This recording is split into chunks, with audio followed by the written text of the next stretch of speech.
Bueno, gracias a todos por estar aquí y que tengan todos muy buenas noches.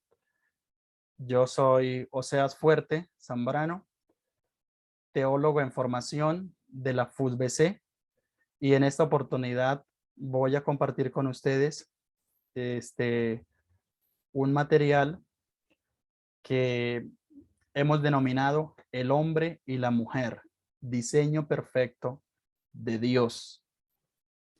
Daremos entonces una mirada a la masculinidad y a la feminidad a la luz de la palabra de Dios, ya que la sociedad y la cultura y todo lo que nos rodea desde la caída nos vendió una idea equivocada de lo que es el comportamiento y el papel del hombre, y por ende también el papel de la mujer. La sociedad en la que vivimos nos ha hecho creer que el hombre se debe conducir de manera machista, y en contraposición a eso, o en respuesta a esa conducta del hombre, la mujer responde también conduciéndose de manera feminista, o como se llama dicho movimiento, ¿verdad? El feminismo. Pero vamos a ver que la palabra del Señor no aprueba ni el machismo ni el feminismo. El Señor aprueba otra cosa. Eso es lo que vamos a intentar ver en esta noche.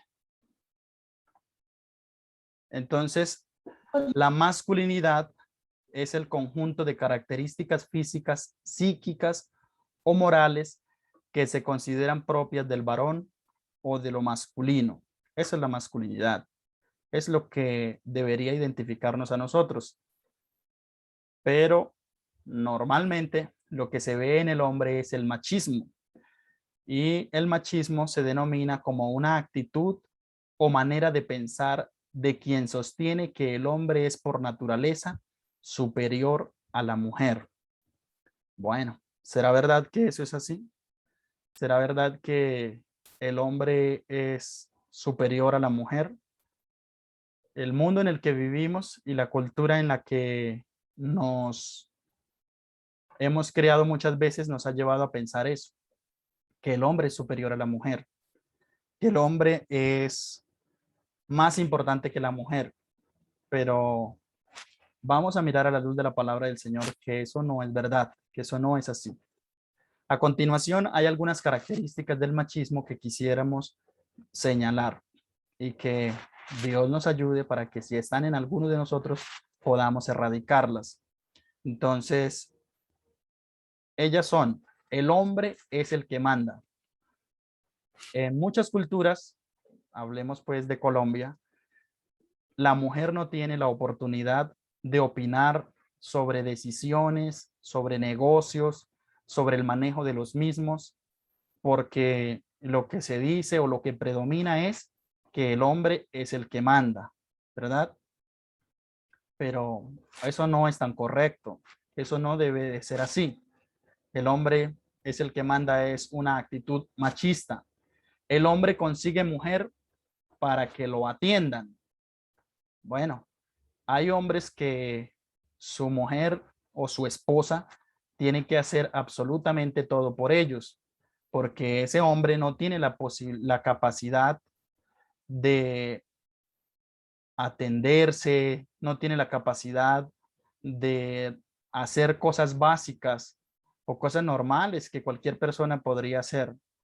Un ejemplo: un hombre que no es capaz de planchar su ropa, a planchar su ropa porque yo tengo esposa y ella le corresponde hacer eso. Un hombre que no es capaz de preparar los alimentos, ahorita lo vamos a mirar también. Es una actitud de que el hombre consigue mujer para que lo atiendan. Otro concepto machista equivocado es que el verdadero hombre no llora. Bueno, yo no sé cuántos hombres hay aquí en esta noche, pero yo creo que todos los que estamos hemos llorado, y yo creo que no existe ningún hombre que no haya llorado. Y aunque ese concepto machista y algunas personas digan yo no he llorado, yo no lloro, eh, habría que ir a mirar si realmente en algún momento de su vida por alguna situación no lo ha hecho. Pero muchas veces los hombres se privan desfogar sus emociones, de sacarlas a relucir, de desahogarse, simplemente porque se tiene ese concepto de que el verdadero hombre no llora. Pero eso no es verdad, eso hace parte del machismo. Otro concepto equivocado es que el hombre no hace oficios en la cocina o en la casa. Eso es totalmente equívoco. No existe un solo versículo en la palabra del Señor que afirme que el hombre le está prohibido hacer labores en la casa, en la cocina.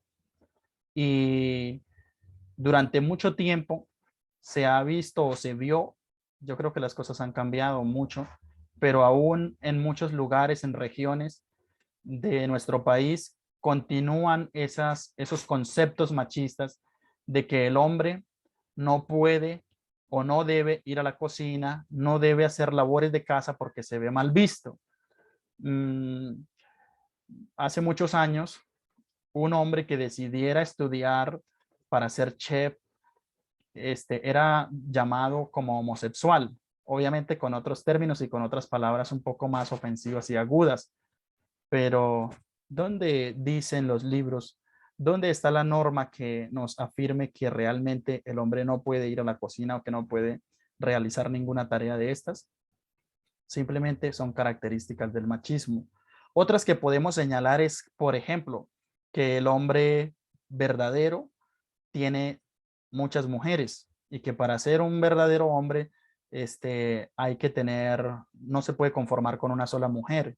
Toda mujer que le dé la oportunidad de tener intimidad con ella debe hacerlo. Eso supuestamente es un verdadero hombre para muchos, pero realmente eso es una actitud machista. Algo que es muy triste es que a veces las mismas mujeres terminan por apoyar esto. Por ejemplo, he tenido la oportunidad desde mi labor y desde las culturas a las que he tenido que ir, porque bueno, he tenido esa oportunidad de estar en Antioquia, en Santander, en Boyacá, y todo eso le permite a uno a veces compartir y conocer, por supuesto, que las diferentes culturas que hay en nuestro país. Y me he encontrado a veces con ese concepto de que el niño de 15 años debe tener relaciones sexuales ya para que se reafirme su sexualidad. Y las mamás a veces están de acuerdo con eso, apoyan eso, pero en contraparte o en respuesta a eso, no quieren que su hija de 13 o 14 o 15 años vaya a tener relaciones sexuales. La pregunta es, ¿y entonces con quién tiene relaciones sexuales un niño de 15 años? Pues con niñas, con una niña. Así que si no aprobamos una cosa, no deberíamos aprobar la otra, porque muchas veces producto de decir, sí, es que el hombre sí puede, ahí lo que estamos es creando personas machistas. Eso es lo que estamos formando y aprobando los conceptos de machismo. Entonces, son algunas características que podemos ver del machismo, pero vamos a mirar a la luz de la palabra de Dios cómo es que debe ser el comportamiento de un verdadero hombre. El Señor Jesucristo es nuestro gran modelo. La Biblia lo señala a él como el modelo perfecto de masculinidad. Es entonces Jesucristo nuestro gran modelo. Queremos nosotros conducirnos como hombres que agraden a Dios y que sobre todas las cosas cumplamos el papel en este mundo, en esta sociedad degradada, ese papel al que el Señor nos envió a la tierra, ese papel que Dios espera que usted y yo cumplamos. Bueno, es sencillo, tenemos un modelo y Él es Jesucristo.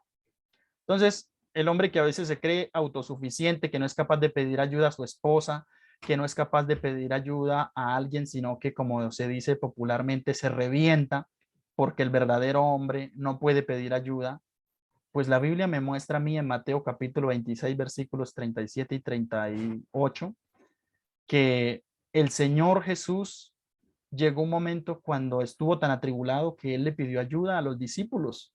Él les dijo, quédense aquí conmigo, mi alma está muy triste. Y es la noche cuando Él es apresado por los soldados romanos y Él va a orar y allí en su oración en el Getsemaní, en ese momento él le dice a los discípulos, acompáñenme, yo estoy muy triste, quédense aquí conmigo. Automáticamente le estaba pidiendo ayuda a los apóstoles.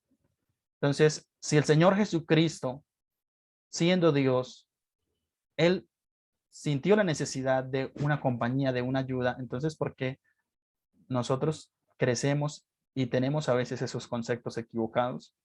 Si el Señor Jesús sirvió, vivió para servir, ¿por qué nosotros decimos que el hombre no puede servir? Que el hombre no consiguió esposa para que lo atienda y que ella tiene que servirle a él. En San Juan capítulo 13, versículos 6 al 8, la Biblia nos narra que Jesús lavó los pies de sus discípulos. Fueron a la cena, cuando el Señor instituyó la cena, y estando allí reunidos en este aposento, no hubo quien lavase los pies de los visitantes. Esto era una práctica cultural y era una práctica que la realizaba siempre el siervo de la casa a donde llegaban los visitantes. Pero resulta que en ese lugar no hubo quien los recibiese a ellos. Y la Biblia nos señala que Jesús hizo el papel de siervo. Jesús lavó los pies de los discípulos. Y el apóstol Pedro no quería permitir eso, pero Jesús le dijo, no, tienes que hacerlo. Si no te lavo los pies, entonces no tienes nada que ver conmigo. Y Pedro dijo, bueno, entonces lávame por completo. Jesús concluye esta parte diciéndoles, yo a ustedes les he dado ejemplo. O sea que nuestro ejemplo de servicio es ¿quién? Jesucristo. Él es nuestro ejemplo de servicio. También la Biblia nos señala en el Evangelio de San Juan, capítulo 21, versículos 12 y 13, que Jesús le preparó un desayuno a sus discípulos. Así que eso de que el hombre no puede ir a la cocina, no sé de dónde salió, no sé en qué Biblia existe o en qué manual. Lastimosamente ese es el resultado de la caída, ese gobierno, ese machismo que a veces nos identifica, pero es algo de lo que tenemos que huir. Porque Jesús, cuando los discípulos salieron del mar, dice que les tenía un desayuno preparado. Ellos habían estado pescando toda la noche y no habían comido nada. Y cuando salieron, Jesús les dijo, vengan, coman. Jesús lo había preparado. Entonces, ¿habrá alguien que sea más que Jesús entre nosotros? No. El hombre no llora. Es otro concepto equivocado de machismo, como lo mencionamos antes, pero la Biblia nos dice que Jesús lloró por Jerusalén. Y Juan capítulo 11, versículo 35 dice que Jesús frente a la tumba de Lázaro lloró. Entonces, si a usted se le han salido las lágrimas, si a usted se le salen las lágrimas y ha tenido ese concepto equívoco de que el hombre no llora, bueno, nuestro gran modelo de masculinidad que es Cristo, él lloró frente a la tumba de su amigo Lázaro y también lloró por Jerusalén. Ahora, para refutar el concepto machista de que el hombre tiene que tener muchas mujeres, pues la Biblia nos dice en el primera de Timoteo capítulo 3 versículo 2 que el obispo, que el diácono, o sea que el hombre que sirve a Dios, que el hombre que conoce a Dios, debe ser marido de una sola mujer. Y Proverbios capítulo 5 versículos 18 y 19, un hombre que había cometido muchas equivocaciones como Salomón, él dice, deleítese con la mujer de tu juventud y que sus caricias te satisfagan. Él no dice deleítese con las mujeres de su juventud, con la mujer de su juventud. Así que podemos ver que el verdadero hombre no es el que tiene muchas mujeres, sino el que tiene una y sabe cuidarla, amarla y honrarla, como la palabra del Señor entonces en este caso nos lo señala. Dios no aprueba la humillación a la mujer por parte del hombre. ¿Dónde podemos hallar eso? En Malaquías capítulo 2 versículo 14. Allí el Señor dice que él iba a testiguar a través del profeta, dice que él iba a testiguar contra esos hombres que habían sido desleales contra la mujer, con la mujer de la juventud. Así que no aprueba el Señor esas conductas de machismo. Y por último, Jesús rechazó el abandono a la mujer. Mateo 19, 18. No sé si recuerdan que este versículo, esta cita bíblica, este acontecimiento tiene lugar cuando a Jesús lo abordan los saduceos que no creían en la resurrección y ellos van para decirle que iba a pasar con una mujer que había tenido varios maridos cuando resucitaran. Y entonces el Señor le dice que no había nada que ver allí porque puesto que en el momento de la resurrección no serían las cosas así. Y ellos preguntan, ¿por qué Moisés mandó dar carta de divorcio? Y el Señor responde, al principio no fue así. O sea, Dios nunca hizo al hombre para que maltratase a la mujer. Dios nunca hizo al hombre para que se apoderara o para que tomara este control negativamente de la mujer. En ningún momento. Dios hizo al hombre para que en, para que le sirviera a la mujer, para que ame a la mujer, para que la respete. Entonces, podemos ver en esta parte que Dios no aprobaba ese abandono que los hombres habían hecho para con la mujer y que todo en realidad, como veremos en la conclusión, hacía parte de la caída. Eso es lo que podemos ver en este sentido con respecto al machismo. Ahora vamos a pasar a la parte de la mujer, las conductas de feminismo y la feminidad, que es la verdadera conducta que debería estar en la mujer. Entonces,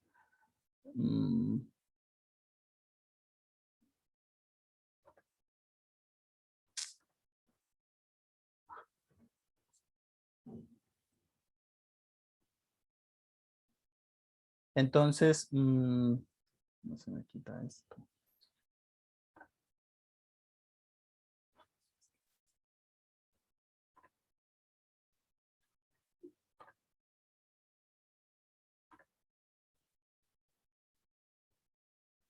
Bien, entonces, sino que tenía una dificultad acá ya. Feminidad, conjunto de características físicas, psíquicas o morales que se consideran propias de la mujer o de lo femenino. Ese es el concepto que tenemos de feminidad. Y feminismo dice que movimiento social que exige igualdad de derechos, que muchas veces lo que buscan en esencia con ellos es gobernar sobre los hombres. Es muchas veces en realidad lo que tiene el objetivo del feminismo. Algunas características del feminismo. Se dice que cuando el feminismo o este movimiento, que fue un movimiento que resurgió, ¿y por qué apareció este movimiento? Apareció como respuesta a los constantes abusos del machismo y de maltratos que provenían del hombre. En sus inicios hubo buenas ideas o razones o con buenos logros. Por ejemplo, el derecho al voto. La mujer no podía votar, tuvo derecho a votar. La mujer no podía trabajar, tuvo derecho a trabajar. La mujer tuvo la oportunidad de ejercer cargos. Normal, eso está muy bien. Lastimosamente, a veces, aún dentro de la iglesia, el machismo nos lleva a decir que la mujer no puede ejercer cargos dentro de la iglesia, que la mujer no puede servir, que la mujer está cohibida. E incluso hay algunas comunidades cristianas donde la mujer no puede realizar ninguna tarea dentro de la iglesia, no puede realizar ninguna tarea ministerial dentro de la iglesia. El tiempo no nos da para mirar esto, pero en realidad eso es una interpretación equivocada. Aún así, la mujer también dice que se pudo cuidar de los constantes, o se pudo sacudir más bien, alejar de los constantes abusos y de los maltratos del hombre, porque este movimiento obtuvo algunos derechos o la aprobación de algunos beneficios que, por supuesto, que terminaron por beneficiar a la mujer. Y eso estuvo bien, solo que después sucedió que las cosas cambiaron. Luego tomó otro rumbo. Y es la mujer ahora evita que el hombre sepa cuánto gana. Hay algunas mujeres que no quieren que el hombre sepa cuánto dinero reciben. Por ejemplo, las que trabajan. Hay mujeres que quieren gobernar al hombre y a su hogar. Entonces las cosas han cambiado. El machismo era la manipulación y el control total sobre la mujer y su casa. Ahora hay mujeres que quieren hacer eso. Por eso hay hogares donde predomina el matriarcado. Pero eso va en contra también de lo que Dios desea y del propósito de Dios para la mujer.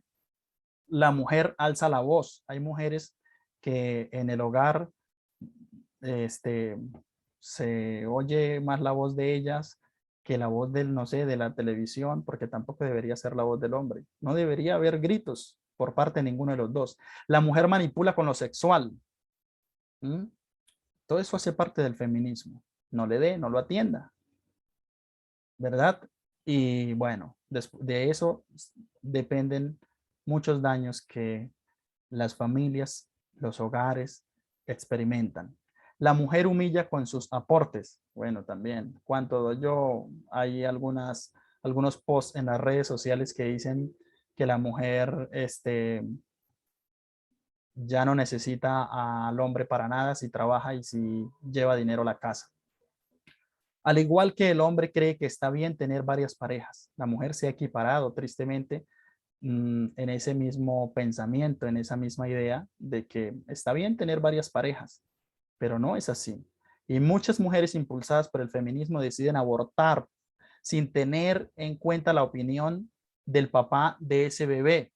Hubo un caso acá en Colombia hace como 2 años que ese hombre lloró, suplicó y que incluso el día que le practicaron el aborto a la muchacha, él estuvo en la clínica, fue con más personas, llevó pancartas, hizo de todo, rogándole, entonces no se ocupe del bebé, entréguemelo a mí, yo respondo por él, pero la respuesta fue, es mi cuerpo, yo mando, y no obtuvo el privilegio. Entonces, todas esas son conductas feministas, pero la Biblia nos señala la verdadera feminidad. Miremos algunos aspectos. Por ejemplo, en Proverbios capítulo 31, versículo 10 al 31, podemos encontrar a una mujer que sirve a sus hijos y a su esposo, a su familia, a una mujer que administra su hogar. Yo creo que si queremos encontrar una imagen de una mujer gerenciando, de una mujer ejerciendo su papel como gerente, es Proverbios capítulo 31, versículo 10 al 31. Allí no se ve solamente a la mujer cocinando, allí se ve una mujer que administra su casa, que administra los negocios de su familia, que mira que todo va bien, que sabe hacer uso del dinero. Así que hay veces que las mujeres administran los recursos mejor que nosotros los hombres. No nos hace menos hombres el hecho de que ellas puedan administrar. La mujer es ayuda idónea. Génesis capítulo 2, versículo 18. Dice que Dios creó una ayuda idónea para el hombre. Es decir, alguien capaz, ideal, perfecto, una compañera. ¿Sí? Lastimosamente el machismo es el que nos ha llevado a pensar que la mujer es menos. Y ahora el feminismo ha llevado a la mujer a pensar que ella es más que el hombre, pero no, son iguales. Es un diseño perfecto de Dios. La mujer sirve a Dios. La mujer es vaso frágil, debe ser tratada con cuidado. La mujer fue creada a imagen de Dios, con la misma dignidad del hombre. Qué interesante que nosotros podamos tener eso claro. Eso es lo que la Biblia nos dice en Génesis. Dice, y creó Dios al hombre a imagen de Dios, lo creó. Varón y hembra los creó. O sea, el hombre y la mujer fueron creados iguales para Dios. Fue la caída, mis amados, fue la caída la que nos llevó a eso, a pensar que el hombre era más importante que la mujer. Y luego cuando apareció el feminismo, a creer que entonces la mujer era más importante que el hombre. Pero son iguales, son iguales. María es un buen ejemplo de feminidad. Ella supo aceptar el papel otorgado por Dios. María es un gran ejemplo de feminidad. Si las mujeres quieren tener un ejemplo de feminidad en la palabra de Dios, podríamos ver a María. Ana es otro buen ejemplo de feminidad. Ella, Dios la premió porque no salió a pelear, no salió a conducirse de manera feminista, a reclamar sus derechos. Ella fue a la presencia de Dios. Y la Biblia nos dice que Dios le recompensó. Así que ellas son un buen modelo de feminidad. Y con seguridad que si esto se hace, vamos a poder contar, se va a poder contar con el favor de Dios. Yo quisiera concluir entonces esta parte diciendo que el machismo y el feminismo son en realidad el resultado de la caída. Porque cuando Dios creó a Adán y a Eva, la Biblia nos muestra que había una relación sana, sin egoísmo, que era una relación perfecta, correcta, que cuando Adán vio a Eva, él dijo, esta es carne de mi carne, hueso de mis huesos. Lastimosamente hoy muchos hombres lo que hacen es hablar mal de su esposa, pero la Biblia dice en Efesios que el que habla mal de su esposa habla mal de sí mismo, porque son un solo cuerpo, y dice, y nadie aborreció jamás a su propio cuerpo, ¿verdad? Y la mujer no fue creada ni menos ni más, fueron creados iguales. ¿Quién lo dañó todo? La caída, el pecado en Edén. Ellos fueron creados para permanecer en unidad y ser ejemplo de la unión entre Cristo y la iglesia. Ese es el ejemplo que debe representar hoy todo matrimonio, el ejemplo de Cristo y la iglesia. Dice, la mujer y el hombre unidos en matrimonio son una sola carne, ¿verdad? El verdadero hombre tiene la responsabilidad de amar a su mujer como Cristo amó a la iglesia y se entregó por ella. Y estaba viendo el material que nos ofrecieron o que nos dieron para esta charla y vi algo que me llamó mucho la atención, y es que Efesios capítulo 5 ha sido empleado siempre para defender incluso conductas y comportamientos machistas en los que se le exige a la mujer que ella se tiene que someter y hacer lo que el varón dice. Pero resulta que en Efesios, en esa cita, hay solo 3 versículos que se dirigen a la mujer y el resto de versículos se dirigen al hombre. Lo que quiere decir que el consejo y la instrucción es más larga para el hombre, entendiendo que es mayor la responsabilidad y la necesidad de nosotros los hombres. Así que el papel de un hombre que no quiere portarse machista, sino hacer uso de la masculinidad, conducirse como Dios no creó, y para lo que Dios lo creó es hacer lo que Cristo hizo por la iglesia. La amó, se entregó, y cuando las cosas estaban mal, murió por ella. Y bueno, el papel de la mujer sería el papel de la iglesia: amar, respetar, servir, y por supuesto que el servicio que el hombre va a recibir de su esposa es el resultado del amor que él le dé, del respeto y del cuidado que él le brinde. Entonces, que el Señor nos ayude y que podamos hacer uso